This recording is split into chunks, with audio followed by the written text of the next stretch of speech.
part-time, full-time employee? What is a part-time, full-time employee? What's up, YouTube family? Gerald Greenlee here with Clean Green Lawn Service in beautiful South Georgia. Hey, hope y'all are having a great day. I appreciate all the comments, you know. Man, I'm getting comments still on videos from a year and a half ago, you know, and I try to, you know, if it's not a spam comment, I try to respond to all the comments. You know, I know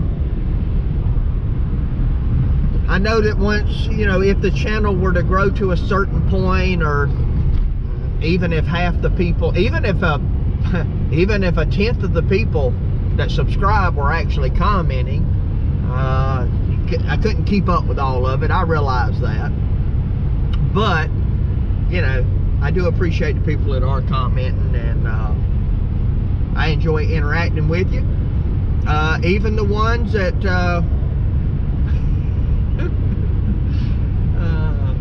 even the ones that don't appreciate the videos. Love y'all. Hey, seriously, man, you know, if you don't like the video, that's fine. I ain't gonna hate nobody because they leave me a bad comment. So today I am headed to talk with potentially a part-time, full-time employee. What is a part-time, full-time employee? All right, so when I say part-time, full-time, like Elro's part-time, full-time. That's just something I made up like a quarter of a mile ago. By being that means that they don't work, but you know, maybe a couple of days a week, let's say. But their availability is basically anytime. They're not, and look, everybody has things come up. Elro has doctor's appointments, and like on one of the work days this week, he's got to take his wife back on one of our planned work days. But to the doctor for a follow-up. I mean, that kind of stuff happens. But part-time, full-time, what I mean is it's somebody that you know, it's not that they can just work in the afternoon. It's not that they can just work, you know, like 002 or 003 and Z-Man, that they can just work, you know, 2 months out of the summer, but year-round would be available to work an agreed amount of time. And just by virtue of the hours, they're part-time. But they're part-time with better availability. I guess we could say it that way. So I've already told y'all in the last video, if you watched it, so the guy that I'm talking with is a pastor. And so that means that, you know, he'll have flexibility in his schedule, you know, to you know, whatever he decides to work. Now, if he says, hey, you know, I just want to work a day a week, you know, I'll probably give him enough properties to work a day a week and just keep those properties. And, you know, I got Elro will work up to 3 days a week. He probably might prefer to work 2, but definitely no more than 3. So, you know, and one of the days that Elro works would be Friday, as it stands now. Work Friday because that's when 002's out of school, so they get a full day. So that's 2 guys with a full day, another guy with a full day or 2, perhaps, you know, if it works out that way. We'll see. And you know,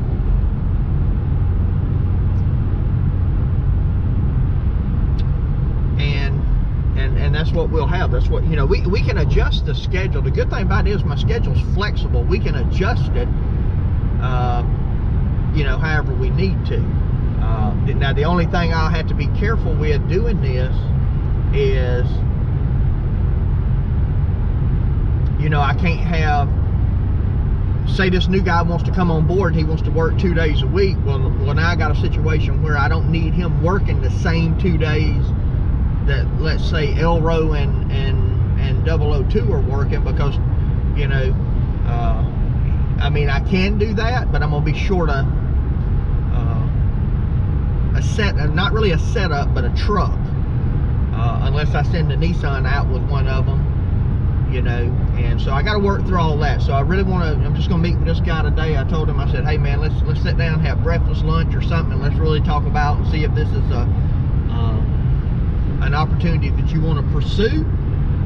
And, you know, if it is, then I can worry about the logistics of it. So I'm going to find out this morning, A, do you want to do it? You know, this is what it entails. This is what will be expected. You know, if he's interested, you know, this is what I would pay. And I'm not so sure. You know, I'm willing to pay him one or two ways. I'm willing to pay by the hour or by the job. You know, and you know, I could give him, let's say he wanted 10 of the properties, and he'll be solely responsible for, you know, maintaining that part of the schedule. And you know, if that were the case, you know, you know, he can do it hourly if that's how he wants to do it, or I can say, hey, you know, this property is worth to you, for you to do it, it's, you know, $30, this one's $35, you know, this one's $50, this one's, you know, $20 or whatever. And again, me supplying the equipment and everything, you know.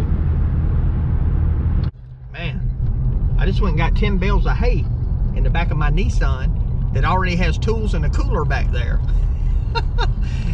I look like the Beverly Hillbillies going through town, man. They had asked me to get some hay for the school, because they're doing, our downtown here, they set up little, you know, fall scenes, you know, I guess scarecrows or whatever. And they had asked me if I would get them some hay. And so my wife asked me if I get some, because it's for her school. And I said, yeah, I'll get y'all some. And if I ever get it back, I need to tell them, when they get done, let me know. I'll get it back. I'll feed it to my goats. $90 worth of hay. Anyway, and if it don't, it's okay. Ain't the end of the world, man. Ain't the end of the world. Anyway, what y'all been waiting on? The after action review. If you ever been in the military, or the Army at least, you have AAR, after action review. It's where you talk about what happened when you did a maneuver, right? You run through, you know, this scenario, and so you look at what I do right, what I do wrong. Well, we not worry too much about that, but how'd the interview go? You ain't gonna believe this. You're not gonna believe this. Y'all know how things have been going, trying to find somebody.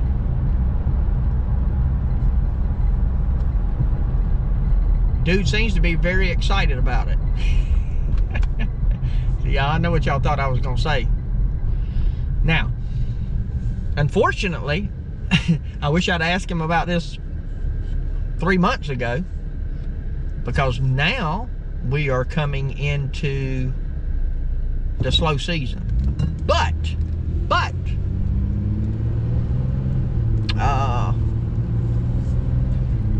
I may go ahead and give him these properties anyway now.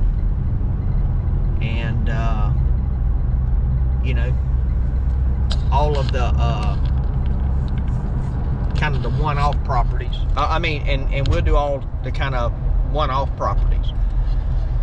I don't know, because the guy's excited about getting started. I would really love for him to work through the winter, and my reasoning for that is this: if you know, we're not really cutting a lot of grass, but when he gets an idea of going to these properties, you know, tending to these properties, and I think this guy will do a fantastic job. I am not worried about that. But, you know, to go ahead and get in that routine of understanding the properties and what needs to be done, and already have a handle on, you know, about half of them before the season starts up, you know, next year. And just to make sure, you know, for him it's going to be a good fit, for the business it's going to be a good fit, and all that kind of stuff. Because, you know, the good thing about this individual is, you know, if something didn't work out, we'd still be friends, right? This is not a, you know, we are partners in ministry. We're both pastors. We pastor in the same association. We've been on committees together. I mean, you know, and so we still have that professional relationship regardless. And you know, one of the things that he said while I was talking to him is something I said on the video before I went to talk to him. He said, hey, I want to, he said, I want to make sure that I'm helping you. In other words, you know, he doesn't want me to give him a job just for the sake of giving him a job, or giving him something to do to earn some extra money, you know, maybe an extra couple of $100 a week, or, you know, $200, $300, $400, $500, whatever.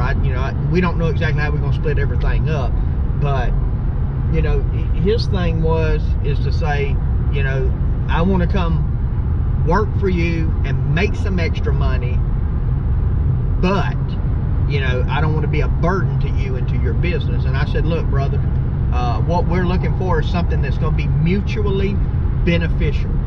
You're going to be able to make some money. I'm going to be able to make some money, and it's going to help both of us, you know. And I said, so I need a guy, you know, I can depend on. So this guy, he you know, edge, trim, mow, blow, knows how to trim hedges.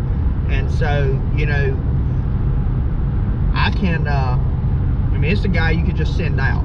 Give him a rig and let him go, you know. So, I feel really good about that. And he wants to probably do about a day and a half a week. And I think, you know, his thought process is that he seemed to like the idea of me saying, okay, I'm gonna give you this property, it's worth $50 to you, this property's worth $40, this property's $30, whatever the case might be. And then, you know, he can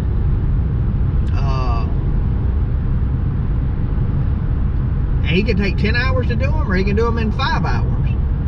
It's gonna cost me the same, and, you know, it's gonna be up to him how much revenue he generates. I mean, that's what we're looking at. And, you know, I got a lot of logistics to work out, because I am in a situation, and you know, for what I'm thinking about having them do, I may downsize to a smaller mower. And what I'm thinking about doing is going to maybe a 6x12 trailer, going with a smaller lawnmower, and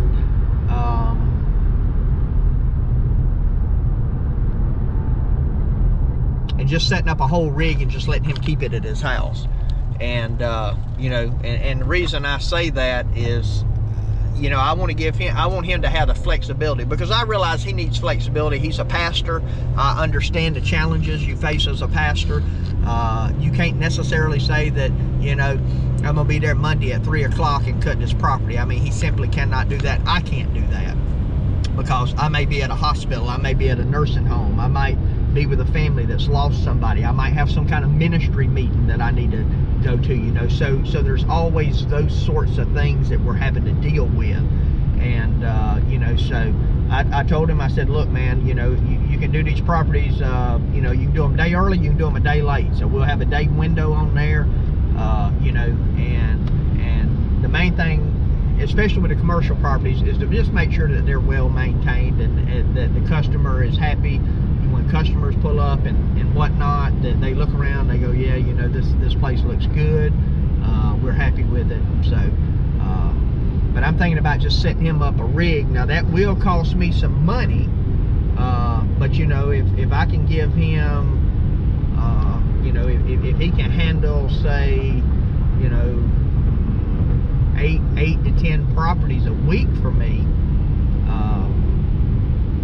you know, that's generate for me, let's say 10 properties, and it's generating for me revenue of $750 a week, you know, and, you know, his cut out of that might be, you know, $250 or whatever.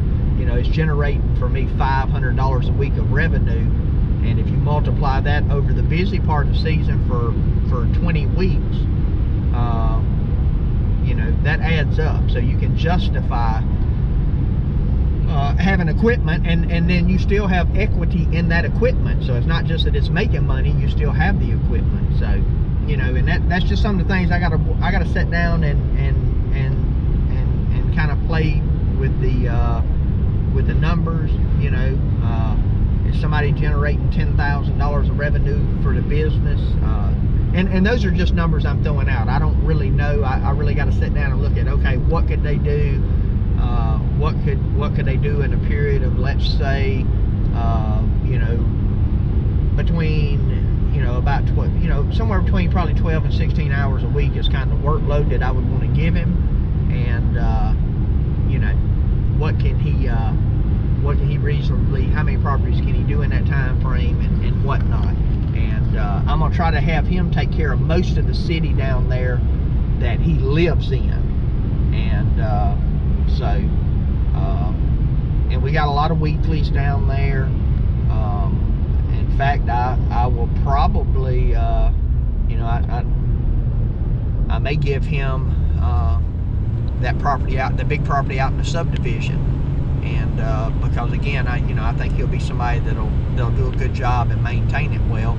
And like with anything, I mean, you're gonna go, if you own a business, you're gonna go check things periodically, and you're gonna touch base with customers and make sure things are, you know, getting done the way they expect. But one of the things I'm gonna do over the next month or so is probably just have him go out with me some. I told him at this point I'll pay him hourly, and you know, for the work that, you know, for going with me and learning the properties and what has to be done on them, and just kind of get his feet wet in it, and make sure, you know, that's something he wants to do, and then probably kind of turn him over to him.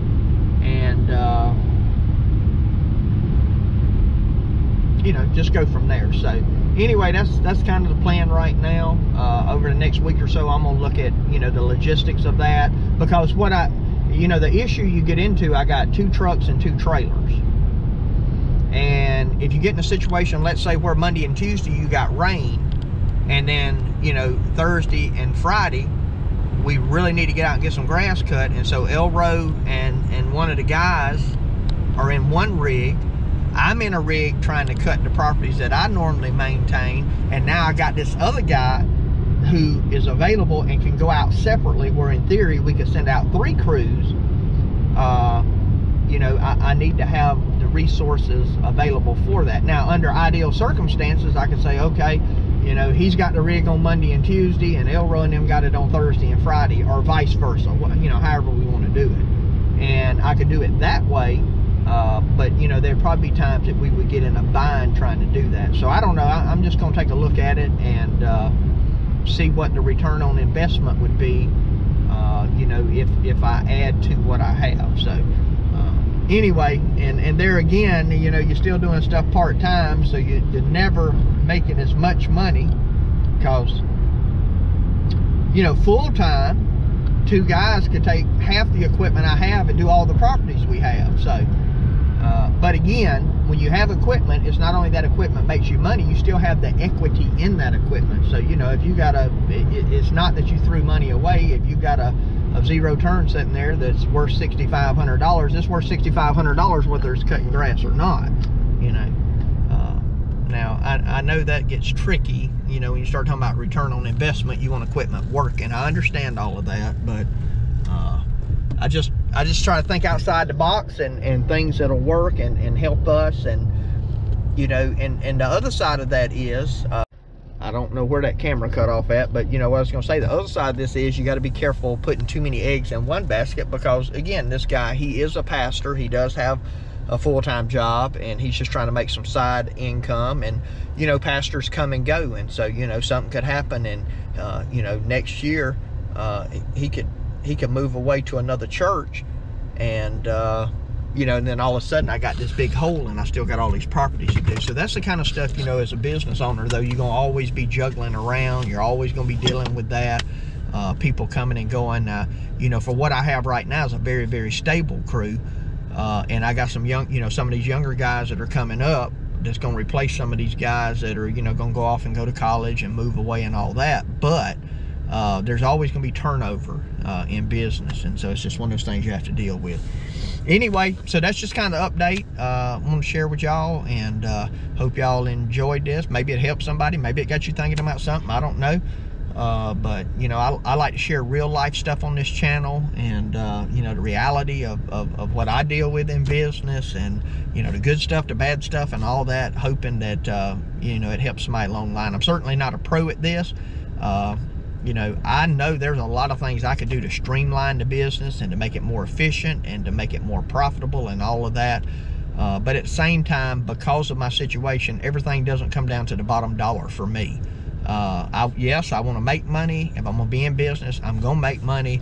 But you know, for me, if I'm making, I'm not gonna lose any sleep over, you know, if I'm making 25% profit, and I go, well, you know, if you did this, this, and this, and you can make 35. You know, if you charge these elderly people more that can't afford it, and if you you know, if you stayed on the guys and pushed them, and you know, all that kind of stuff. I mean, man, you know, I want to make some money. I want to be a blessing to other people. So that's my philosophy of business. That's the way I do it. I think the Lord has blessed that, and that's the way I'm going to continue to do it. Could I make more money at it? Could I get a better bottom line? Absolutely. You know, but to me, the means does not always justify the end. So anyway, all right, hey, appreciate y'all watching. My prayer for you is always the same, that the Lord might richly bless you, and that you might see all of your blessings as from him. Hope you have a great day.